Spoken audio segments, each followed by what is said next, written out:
Hi everybody, welcome to fall. In this module, we're going to be talking about what happens when we are falling into the next season.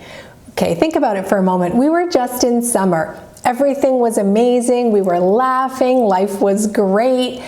And we were so happy. We got a little complacent, right? We didn't notice little weeds that were starting to pop up in our garden. We didn't notice the pests that were crawling in because we were over here just enjoying how beautiful the blossoms were. And underneath, there were things happening that we weren't paying attention to. That's fall.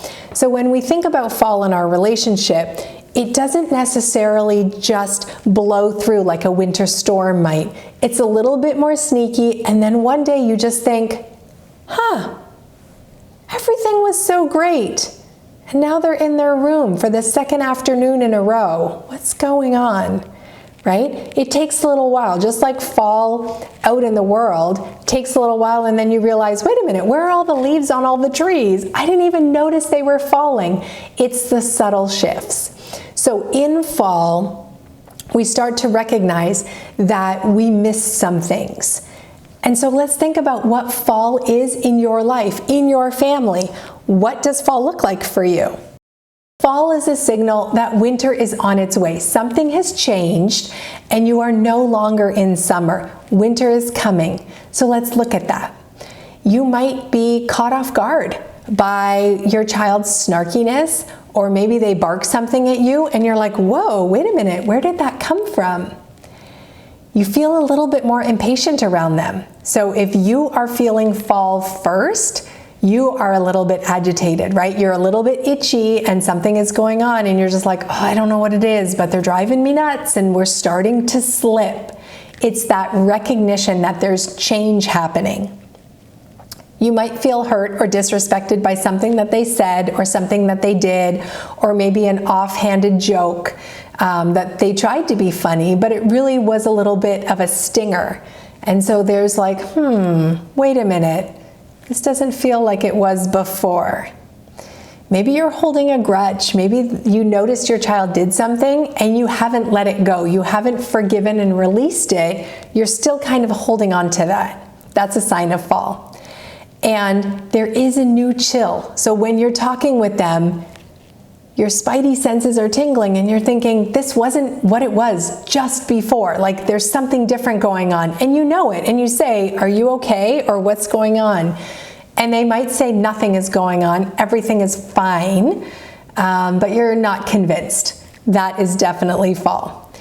When your child is in fall, they are also experiencing transition and change, right? And they don't understand it as well as you do because it's different for them. The whole season philosophy is new. They haven't been paying attention to the ebbs and flows of relationships as long as you have.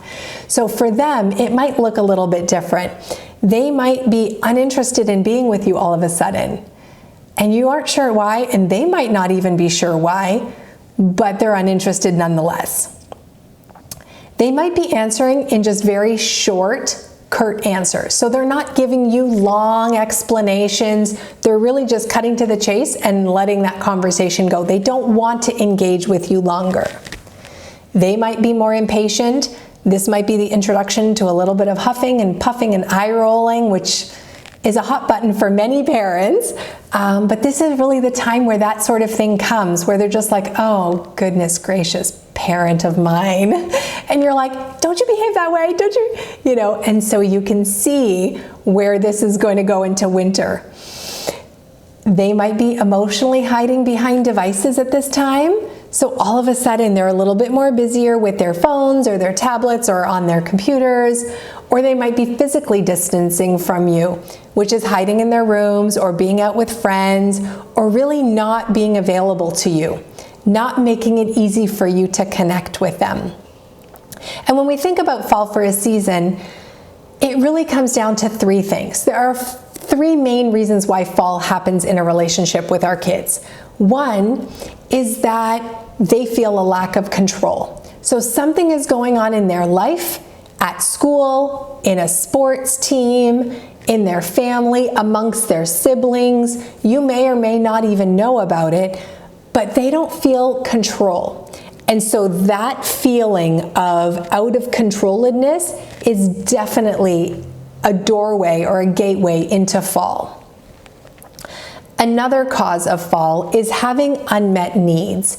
Now, these are children we're talking about, so they don't always know what their needs are.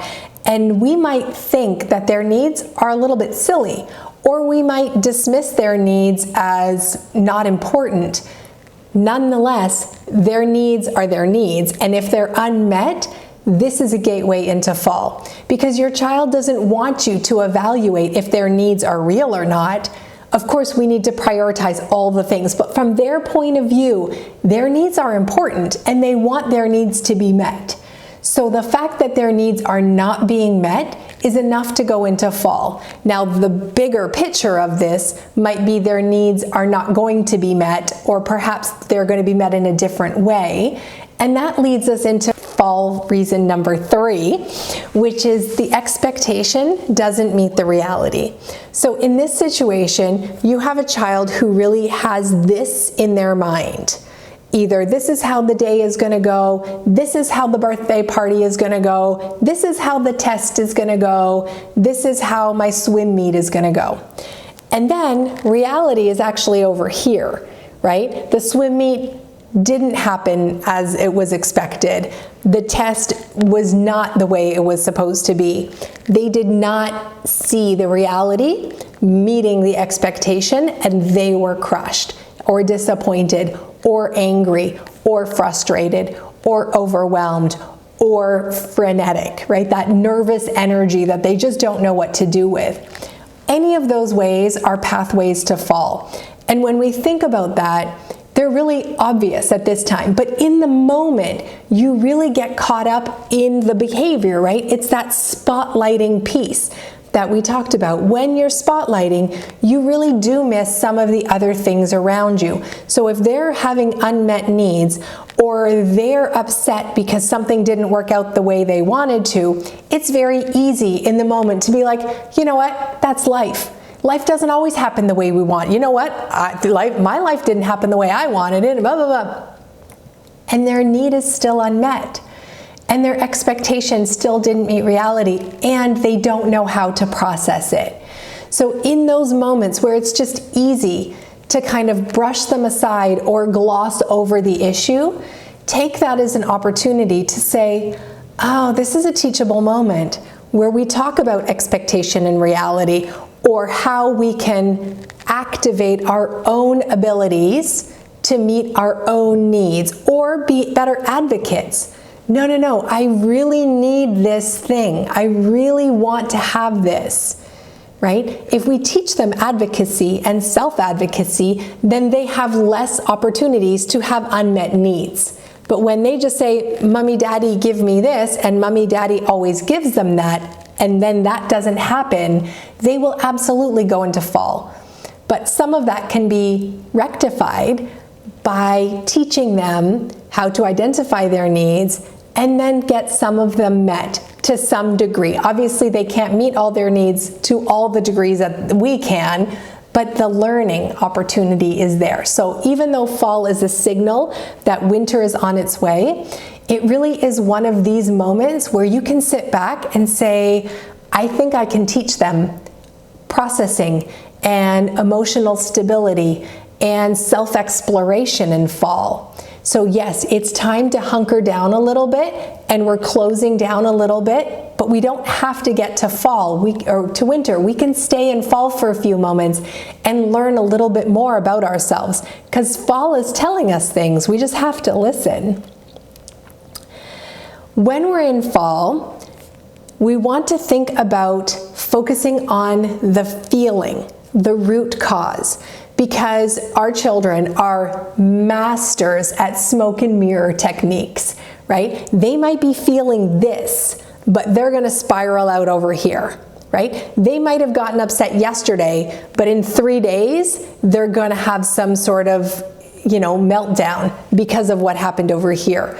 Or they're going to be upset about what happened with their sister, and they're going to start yelling about dinner. Completely disconnected things. But in their world, it's all very much connected. So when we focus on the behavior, like the spotlighting, we are going to miss a lot of the other information. So we're going to focus on the feelings in fall. What are they trying to communicate to us? How are they trying to send us the message of what's going on?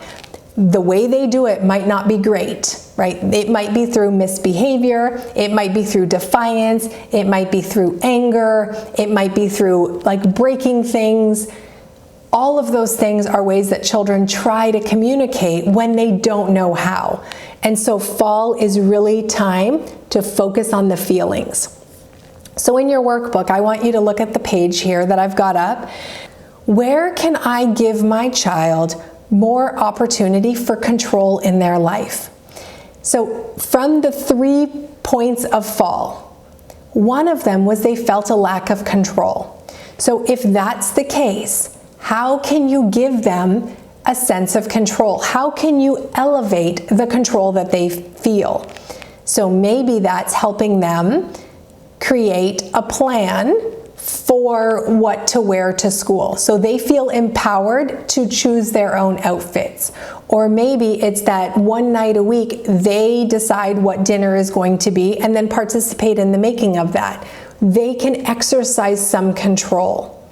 Right? If that's what takes your child into fall, then that's the way to fix it, is to really start giving them opportunities to experience a new level of control. When they're feeling out of control, it's because they're ready for the next level, right? They're ready for the next thing.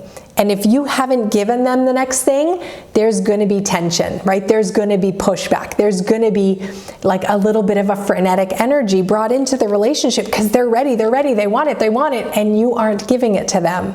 So notice if control is something that's going on with your child, offer them an opportunity to experience a little bit more control. You aren't going to put your 9-year-old in charge of something very big and overwhelming for them. You know your child, right? You know them, you know what they can handle, you know the next baby step for them. Whatever that is, offer it to them with conditions, right? We're going to do this, we'll try it out, we'll see how it goes. Maybe you like it, maybe you don't, maybe I like it, maybe I don't, but let's try, right? Let's try and reevaluate. And that's one of the powerful things about fall. If your child has unmet needs, if that's their gateway to fall, we need to talk about their wellness again, right? Because if they have unmet needs, one of those components of wellness is low. If you are in your own personal fall, one of your areas of wellness is low.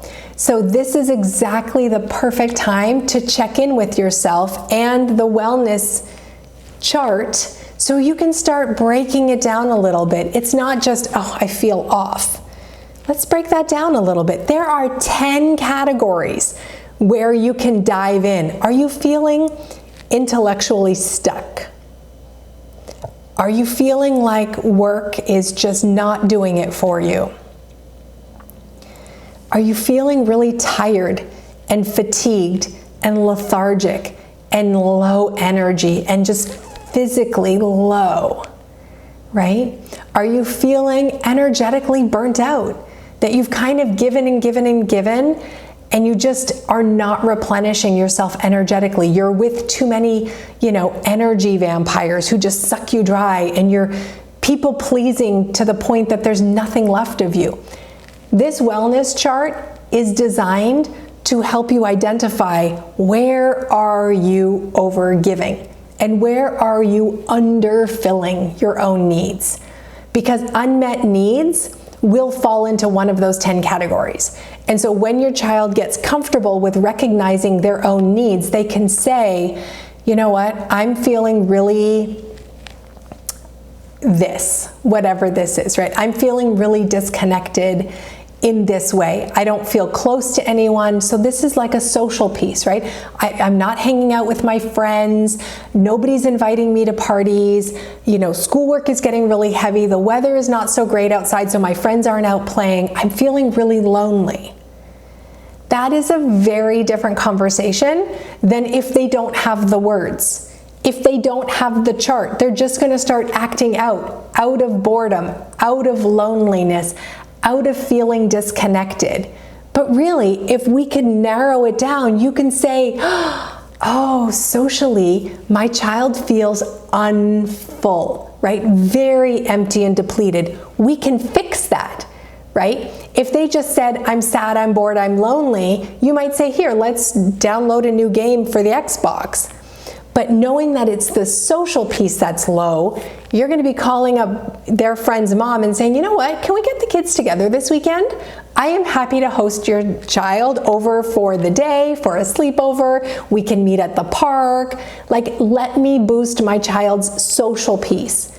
Once they start getting familiar, your own kids, with their own wellness, they're able to start telling you, Mom, I'm just really feeling this.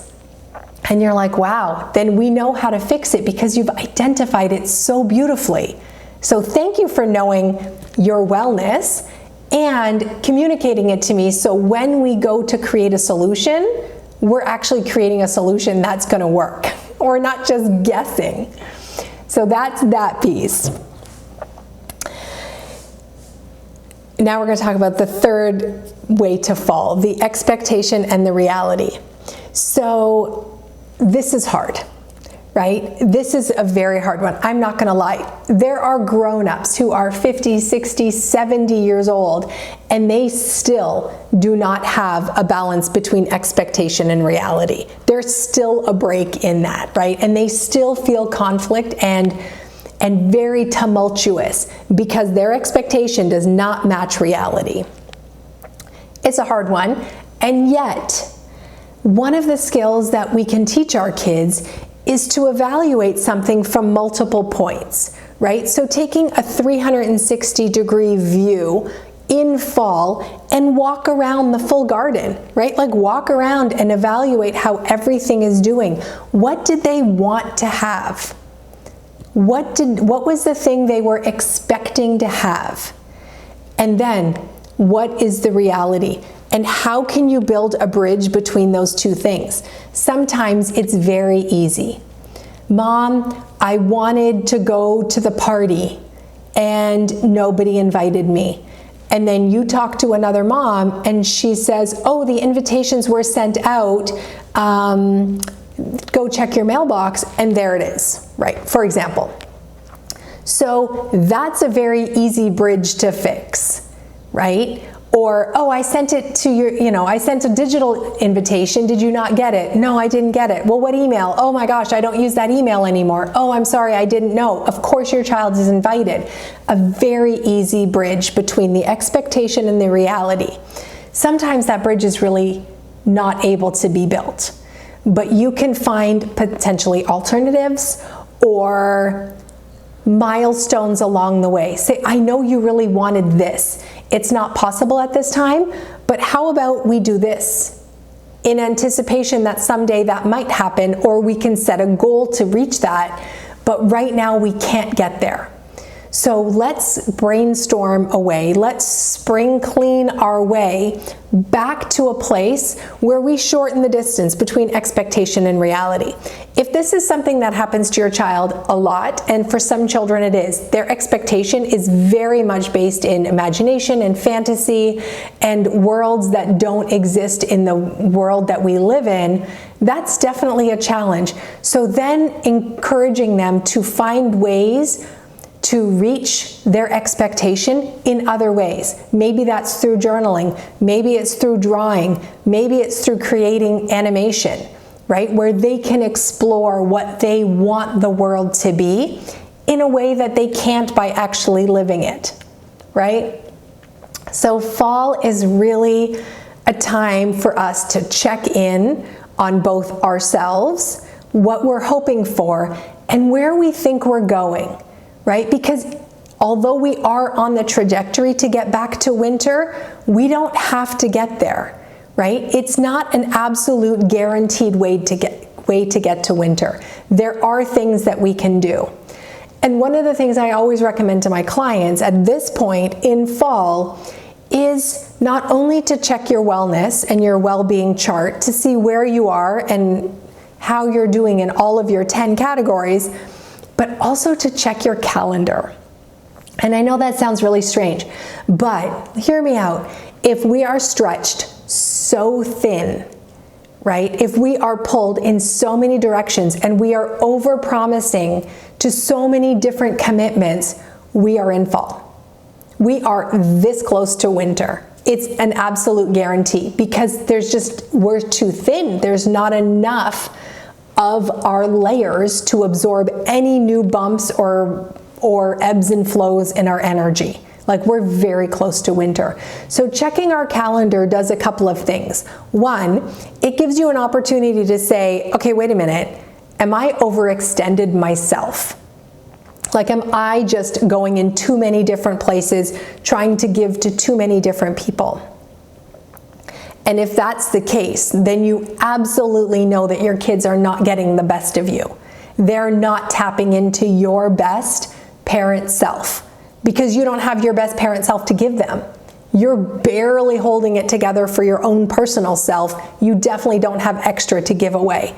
So they're not getting the best of you. Look at your calendar very objectively, right? Get a marker and start crossing off the things that you really don't need to be doing. Maybe they're obligations, maybe they're long-standing commitments that you can say, you know what, I feel like I've outlived this cycle of my life and I really need to step back and allow somebody else to step in, right? We have opportunities for other people to step up and rise up and take over, but that won't happen as long as we're holding on to all of the commitments. Is there a way to accelerate something? So you have projects on your list and they're always on your list. Can you just get them done? Can you rally and get them done and get them off your plate? Right? So that's accelerate. Can we consolidate? Can we do multiple things at the same time? Not true multitasking, but really just consolidate tasks or outings or whatever to shorten the amount of time that we have to go and be somewhere else. What can we automate, right? What can we automate? Groceries, bill paying.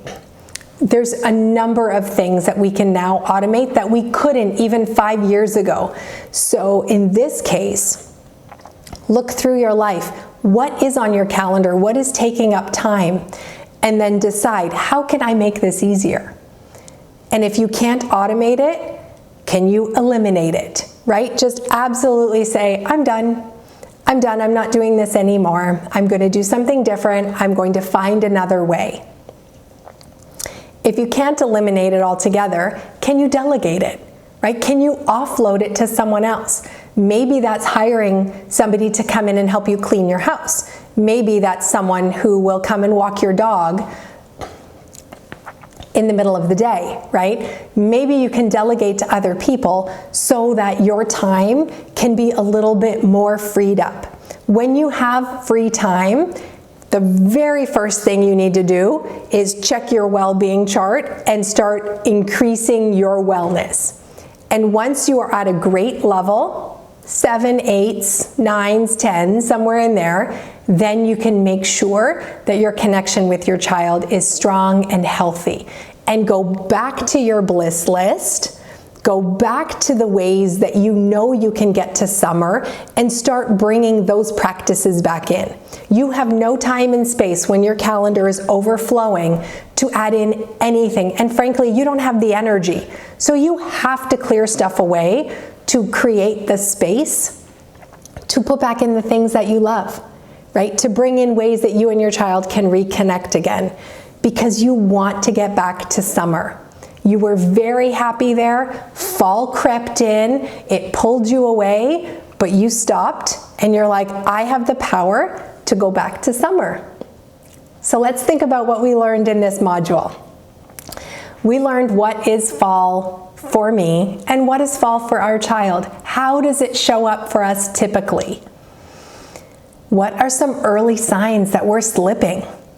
What are some ways that we can recognize looking back, because hindsight is 20/20, that we can say, oh, yeah, me signing up for that thing, ooh, that was slippage right there. That was not a good move because it just pushed me over the edge. It kept me busy. It gave me too much work to do, and I had no downtime. And my kids missed me. It pulled me away from them. So that was the moment, right? Once you recognize that, you can actually change that. What are some of your personal and family rhythms, right? What are some of the ways that you naturally go through your life? If in the daytime you know that your child is going to come back from school and just fall apart, and you know that because it happens every day, every school day, build in natural summer love activities to help them through that. You know, they've held it together all day. They had many teachers and many classes and many new pieces of information that they had to hold on to and regurgitate and organize. That's a lot, right? And maybe the second they get home in their safe space, they just let it all hang out. If you know that, coming in and challenging them, I noticed your room wasn't clean and you didn't do your chores yesterday and na. Oh, winter, hello. No, recognize their personal rhythms. Recognize when their ups and downs naturally occur, and then build in the rhythm of the family to support what each person needs. Right? You do not need to bend over backwards to everybody's whim, but it really is so you can help them and say, you know what, sweetheart, I know when you get home from school, it's a lot. So how about you come, you have a quick snack, and you go to your room for half an hour, and you do whatever you need to do. You can rest, you can sing, you can chat on the phone, you can check, you know, whatever stuff you know, your stories or whatever you want to do, and then we get back together and we connect, right? So let me just give you that half an hour because I know what it feels like to feel pulled. Take some time and put yourself back together and then come back out. I will be waiting for you. Oh my gosh, that is such an act of love, right? That is definitely not going to winter. That is definitely going to summer. So you have the power in fall to decide to have different options. You don't have to go to winter. It's just a signal that winter's on its way if you don't change something. But you can change it, right? That's the power. And then we looked at our well-being and our calendar, because once we look on paper at all the things, where we're low and where we're overextended, we can see the disconnect in our life, right? So let's look at all of those things pretty harshly and just say, you know what? The cost of me saying yes to helping out at the school auction is I'm not with my child. And the cost of me saying yes to this other thing is that I'm going to miss their performance at school, or I'm going to miss their soccer game. And you get to decide, where are my priorities, right? Where do I want to be in my life? Because once we finish with fall, there's only one season left, and it's a doozy. So I can't wait to take you there. I will see you in the next module.